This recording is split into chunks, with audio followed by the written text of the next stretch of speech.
来看空雷风台打扫过台湾，今仔透早伫菲律宾东方的海边又搁形成今年第22号风台引擎。按算拜三风台进入台湾东南外海，路线才会较清楚。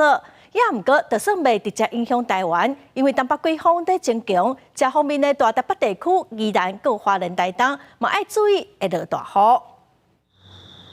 拜一透早，各地头拢是好天气。对下晡过开始，东北季风落南，气象署表示，北部地区温度会降较济，各地头早暗温度变化也会较明显。6号、7号的清晨，北台湾这里的温度呢，开始比较明显有些下降，特别是在7号清晨这段期间，是有可能来到这种19度、20度的温度。气象署也强调，除了温度有明显的变化，到拜三进前，北海岸宜兰地区特别受到东北季风这方面的影响，会有较明显的雨势。像是在今天晚上到周三的这段期间呢，最主要降雨几率最高的还是以桃园以北的区域到东半部地区恒春半岛为主，特别是宜兰地区，在5号到6号的这段期间是有可能会有局部大雨发生。另外，伫拜一半暝3点半，今年第22号风台迎风形成。气象署表示，风台即马是往西北方行，未来影响咱台湾济也是少，就要看拜三过了后，续落来伊若是通过陆上到北部甲南海这段期间，